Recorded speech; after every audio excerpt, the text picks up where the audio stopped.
حضرت سلطان صاحب رحمۃ اللہ علیہ نے جو چاند اور ستارے کا ایک تعلق بیان کیا ہے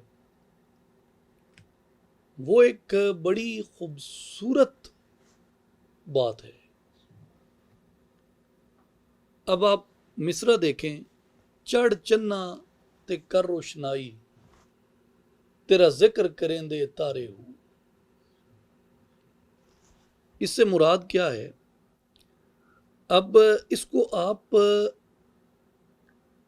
کازمالوجی میں نہیں دیکھیں گے، بلکہ اس کو آپ اس شاعرانہ استعارے میں دیکھیں گے جو زمین پہ بیٹھ کے چند لوگ آپس میں رات کے وقت بیٹھتے ہیں، مجلس لگاتے ہیں، اور ہزاروں ستارے ان کو نظر آتے ہیں آسمان پہ چمکتے ہوئے.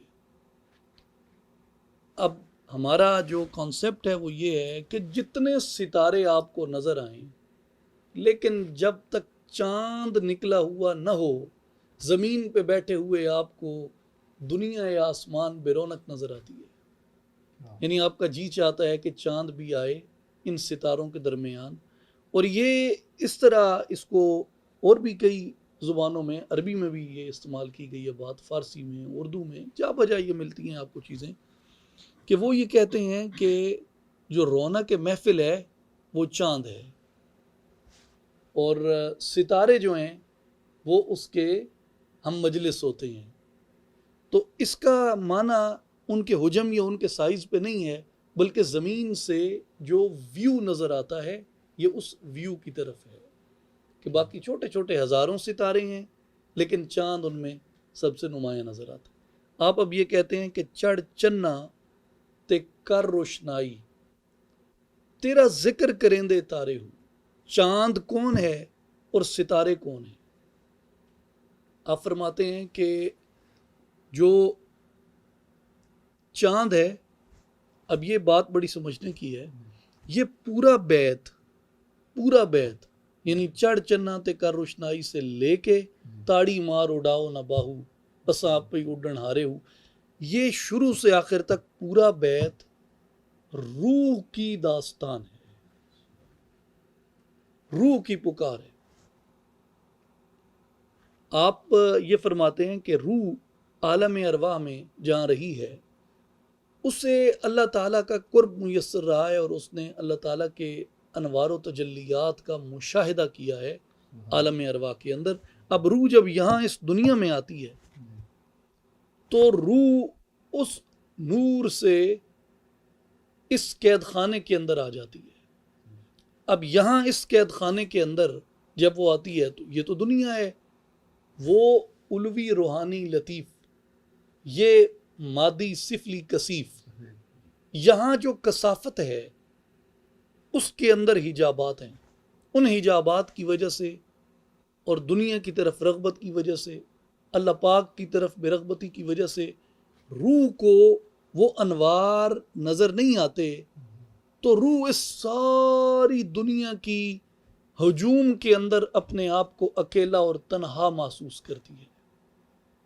یہاں پہ روح یہ کہتی ہے کہ اے میرے چاند جس کی محفل کا میں ستارہ تھا، اے میرے چاند جس کی محفل کا میں ستارہ تھا. مراد کیا ہے کہ وہ انوار و تجلیات ہماری محفل میں صدر محفل کی طرح تھے، اور ہم اس کے گرد منڈلاتے رہتے تھے، اس کا طواف کرتے رہتے تھے اس کے نور کا. اب وہ چاند میری نظروں سے اوجھل ہو گیا ہے. اے میرے چاند پھر نکل کہ میں تجھے دیکھوں اور مجھے قرار آ جائے. اے میرے چاند نکل میں تجھے دیکھوں کہ مجھے قرار آ جائے. اب اگلی بات بڑی دردناک ہے. گلیاں دے وچ پھرن نمانے لالاں دے ونجارے ہوں. اب گلیوں کے اندر وہ رلتے پھرتے ہیں گداگروں کی طرح جو کبھی لال و جواہر کے تاجر ہوا کرتے تھے. روح کی حیثیت اوریجنل کیا ہے کہ روح کو آپ استعارتاً بیان کرتے ہیں کہ جیسے ایک سنار ہوتا ہے یا ایک صراف ہوتا ہے یا ایک لعل فروش ہوتا ہے یا ہیرے جواہرات کا کاروبار کرنے والا ہوتا ہے یا جو ڈائمنڈز اور جیمز ان کی جو تجارت کرتا ہے، روح اوریجنلی اس کی طرح امیر کبیر ہے، اس کی طرح مالدار ہے، لیکن جب اس بدن کے قید خانے میں آ کے قید ہوئی تو ساری وہ جو اس کی دولت تھی وہ لٹ گئی، اور اب وہی روح ایک گداگر کی طرح ادھر ادھر گھومتی پھرتی ہے اور اس روح کو کوئی خیرات بھی نہیں دیتا۔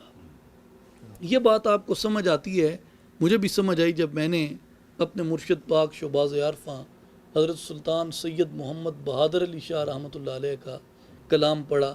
آپ اس میں فرماتے ہیں، جناب علی استغاثہ سن اس نفس اخبس ازلم دا، غارت کرے خزانہ دل دا لال جواہر دم دا۔ اب وہ لال و جواہر ملکیت تو روح کی تھے وہ، لیکن یہاں اس پہ نفس و شیطان کا ایسا ڈاکہ پڑا کہ وہ لٹ گئی اس کی دولت، اور روح اب ایک گداگر کی طرح ہے جس کی کوئی صدا سننے پہ بھی تیار نہیں ہے۔ اور پھر آپ کہتے ہیں کہ شالہ مسافر کوئی نہ تھی وے، ککھ جنا تھی بارے ہو، کہ روح کو جب آپ ایک عارف کامل کے طور پہ مختلف سالک جو آتے ہیں آپ کے پاس، ان کی کیفیات کو آپ دیکھتے ہیں، مختلف لوگ جو آتے ہیں ان کی آپ کیفیات دیکھتے ہیں، تو ان لوگوں کی کیفیت یہ ہوتی ہے کہ ان کا بدن مسلسل مادیت پرستی کی وجہ سے، مادی خواہشات کی وجہ سے نفس فربہ ہو چکا ہوتا ہے اور روح کمزور ہو چکی ہوتی ہے۔ اب اس پہ آپ یہ غور کریں کہ نفس اور شیطان بدن سے ہر وہ کام کرواتے ہیں جس سے روح تقویت نہ پائے، یعنی جو لطافت ہے وہ تقویت نہ پائے، لطافت کی بجائے کثافت تقویت پائے۔ اسی طرح لذت، نفس و شیطان اس جسم سے وہ کام کروانا چاہتے ہیں جس سے کہ روح کو لذت نہ ملے، لطافت کو لذت نہ ملے، بلکہ کثافت کو لذت ملے۔ وہ اس سے یہ کام کروانا چاہتے ہیں کہ لطافت متحرک نہ ہو انسان کے اندر کی، بلکہ کثافت متحرک رہے۔ اب مثال کے طور پہ جو نفسانی خواہشات ہیں، نفسانی خیالات وجود کے اندر رہتے ہیں، ہر بندہ ہر وقت کسی نہ کسی نفسانی سوچ کو سوچتا رہتا ہے، اس سے روح مرجھاتی ہے، نفس فربا اور موٹا ہوتا ہے۔ آپ فرماتے ہیں کہ بلکہ کئی اور صوفیات نے بھی اپنی نثر میں، نظم میں اس بات کو لکھا ہے کہ جو سالک ہے اس کی سب سے پہلی ذمہ داری یہ ہے کہ وہ شیطان اور نفس کے اس حربے کو سمجھے اور جسم سے وہ اعمال کروائے جن سے روح کو لذت ملے، جن سے روح کو تحرک ملے، جن سے روح کو قوت ملے، جن سے روح کو تقویت ملے، جن سے روح اپنے اصل کی طرف جائے۔ جیسے موسیٰ علیہ السلام کو حکم ہوا کہ ان کو اللہ کے دن یاد کراؤ، ایام اللہ یاد کراؤ ان کو، اور حضرت غوث پاک رضی اللہ تعالیٰ عنہ نے سر الاسرار میں فرمایا وہ اللہ کے دن ہیں کون سے؟ آپ فرماتے ہیں وہ اس کے وصال کے دن، جب روح اس کے پاس تھی۔ اب بدن جب جھوٹ بولے گا، کثافت کو تقویت ملے گی، روح کمزور ہوگی۔ بدن چغلی کھائے گا، کثافت کو تقویت ملے گی، روح کمزور ہوگی۔ ناانصافی ہوگی تو کثافت کو تقویت ملے گی، روح کمزور ہوگی۔ غفلت ہوگی تو کثافت کو تقویت ملے گی، روح کمزور ہوگی۔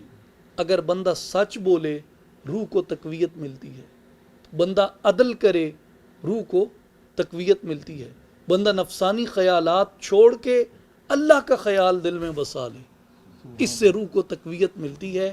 بندہ غفلت چھوڑ کے ذکر اپنا لے، سرکشی چھوڑ کے اطاعت اپنا لے، اس سے روح کو غذا ملتی ہے۔ یہ ہے روح کو اللہ کے دن یاد کرانا۔ اب ایک اس کی اور مثال ہے، قید خانے کی مثال ہے۔ قید خانے کی مثال یہ ہے کہ ایک آدمی 20 برس تک ایک کال کوٹھڑی میں قید رہا۔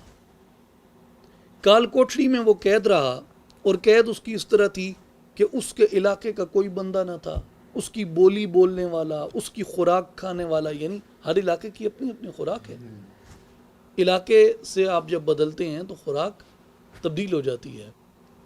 تو وہ جیسے وہ ایک خان صاحب آئے نا پنجاب کی طرف، تو انہوں نے دیکھا کہ کوئی پنجابی، خود بھی اس نے دال کھائی تو خان صاحب کو بھی اس نے دال کھلائی۔ دال کھا کے تو کہنے لگا شکر الحمدللہ۔ تو خان صاحب کہنے لگے ماڑا ہم تو دال کھا کے شکر نہیں کرتے، تبھی اللہ تعالیٰ ہم کو پہاڑوں میں بھی دمبا پہنچاتا ہے۔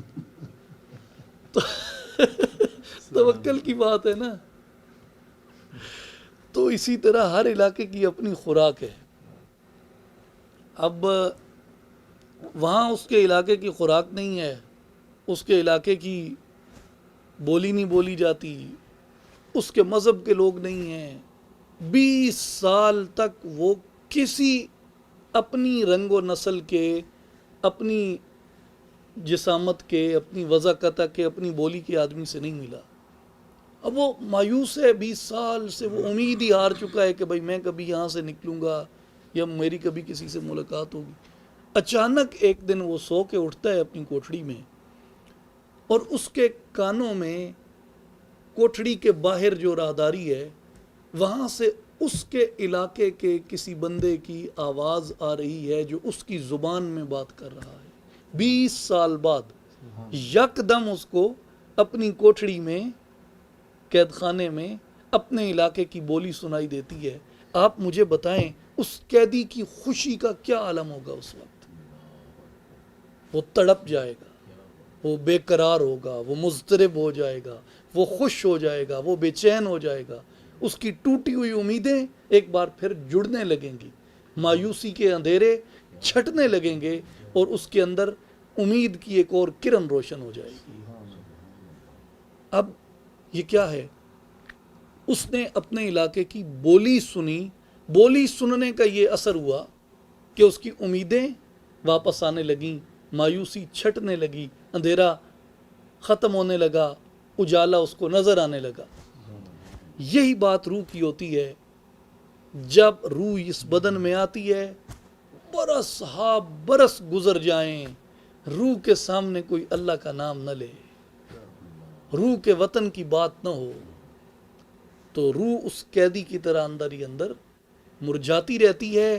لیکن جیسے اللہ کا ذکر ہوتا ہے، اللہ کی کلام پڑھی جاتی ہے، اللہ کی اطاعت کی جاتی ہے، اللہ کی دعوت دی جاتی ہے، وہ روح کو اس طرح لگتا ہے کہ اس کے وطن کی بات ہو رہی ہے، روح کے وطن کی بات ہو رہی ہے۔ اب حضرت سلطان صاحب رحمۃ اللہ علیہ نے یہ فرمایا کہ روح کا وطن یہ دنیا نہیں ہے، روح کا وطن وہ ہے۔ مثلاً آپ کا ایک اور بیت ہے، آپ فرماتے ہیں بن چلایا طرف زمین دے، بن چلایا طرف زمین دے، عرشوں فرش ٹکایا ہو، گھر تھی ملیا دیس نکالا، اسن لکھیا جھولی پایا ہو۔ اب کیا مراد ہے کہ عرش گھر ہے، عرش وطن ہے، عرش وطن ہے، شالا مسافر کوئی نہ تھی وے، ککھ جنا تھی بارے ہو۔ اس سے کیا مراد ہے؟ پردیس میں ہے نا۔ کون پردیس میں ہے؟ بدن پردیس میں نہیں ہے، روح پردیس میں ہے، روح پردیس میں ہے۔ روح کا وطن عرش ہے، گھر تھی ملیا دیس نکالا، روح کو یہاں بھیجا گیا نئے لباس میں، نئے روپ میں، گھر تھی ملیا دیس نکالا، اصل لکھیا جھولی پایا ہو، رونی دنیا نہ کر جھیڑا، ساڈا اگے جی گھبرایا ہو، اسیں پردیسی ساڈا وطن دراڈھا یا حضرت باہو، دم دم غم سمایا ہو، شالا مسافر کوئی نہ تھی وے، ککھ جنا تھی پارے ہو۔ یہ روح کی پکار ہے ساری۔ ایک اور مقام پہ آپ فرماتے ہیں الست بربکم سنیا دل میرے، جند کالو بلا کو کہندی ہوں، الست بربکم کیا میں تمہارا پالنہار ہوں؟ قالو بلا شہدنا ہم گواہی دیتی ہیں کہ تو ہمارا پالنے والا ہے۔